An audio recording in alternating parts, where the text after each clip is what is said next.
This is the S&P 500 Spider ETF SPY one-day reading for June 3rd, 2024. It's currently May 15th, 2024, 10:48 p.m. Eastern Time. SPY at the time of this reading, $527.20. That's USD. The shuffle file for the June 3rd reading was created on May 2nd, 2024, 10:55 p.m. Eastern Time. That's the video playing in the lower left corner. The overall theme and behavior for SPY on the 3rd is a rally along a diagonal trend line that ends with a fast sudden move higher, and then a breakdown through that diagonal trend line with increasing volatility on the way down.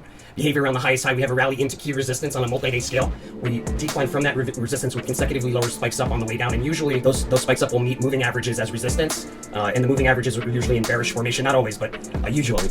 Behavior around the lowest low, we have the Ace of Swords in the low significator position, indicating that we will leave the low and return to the low.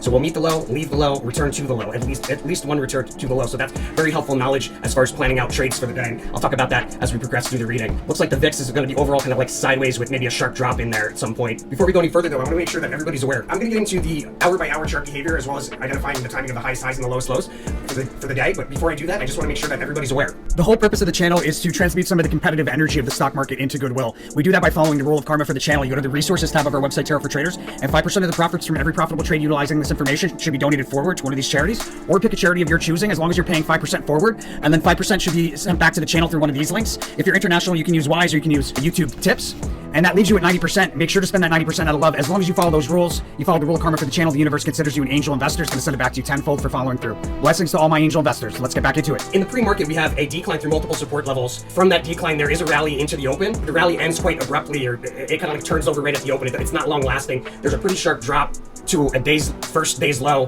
in the first half hour of trading. Out of the open, there's a notable move to the upside, taking us from a day's first low into a day's high, somewhere between 10 and most likely between 10 and 11 o'clock. We might have it form again, or a higher high between 11 and 12, possibly even into the 12:30 time frame. Somewhere around 12:30 or 1 o'clock, after bumping along resistance between 11 and 12, and then around 12 o'clock, there's a cash out opportunity, probably for long positions.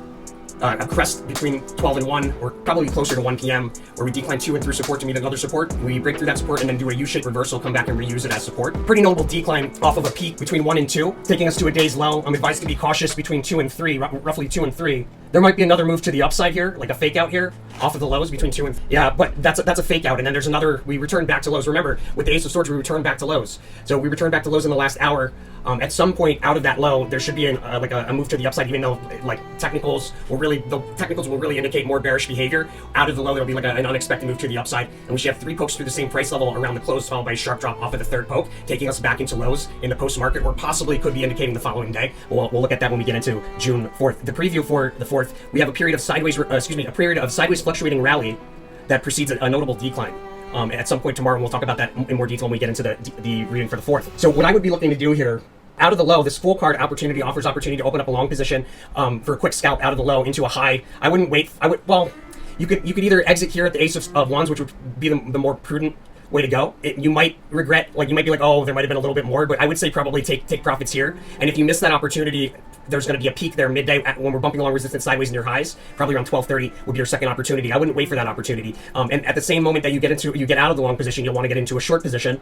Oh, yes. Okay, so you'll want to get into, and this is the main trade for the day. In the midst of this rally out of the open into a high there between 10 and 11, you want to open up like a partial short position, and then if we see another high a little bit more, like somewhere between 11 and 1, I'd say add to that or complete that short position in anticipation of this really sharp drop here at the end of the day. Would want to exit out for a day trade around 2:30, 2:45 before the second low. Yeah, and this right here might actually be a lowest low, or we might revisit it again in the morning. We'll probably revisit it again in the morning. So we're declining into a lowest low. It's either that we see the lowest low here, or it's actually here. It might be here at the beginning of the day on the 4th. We'll talk about it in more detail when we get into the reading for the 4th. That's SPY for June 3rd, 2024. Thank you all for watching. As always, make sure to follow that rule of karma. You know where to go. You know what to do. Blessings to all my angel investors. Guys, if you're interested in getting daily readings done for whatever ticker or crypto that you're interested in, you can get readings. I can do readings just like this by the hour for any ticker or crypto, any month. Doesn't matter. It's one of our premium services. You get that service here under our services, SOMetapos. And you're choosing one of these 3, either 1 month of consecutive daily Forex, 1 month of consecutive daily stocks, 1 month of consecutive daily crypto. They're all different because they're significantly different amounts of work. But these are where you find them, guys. And look out for, in July, we've got dailies coming out for Boeing per somebody's order.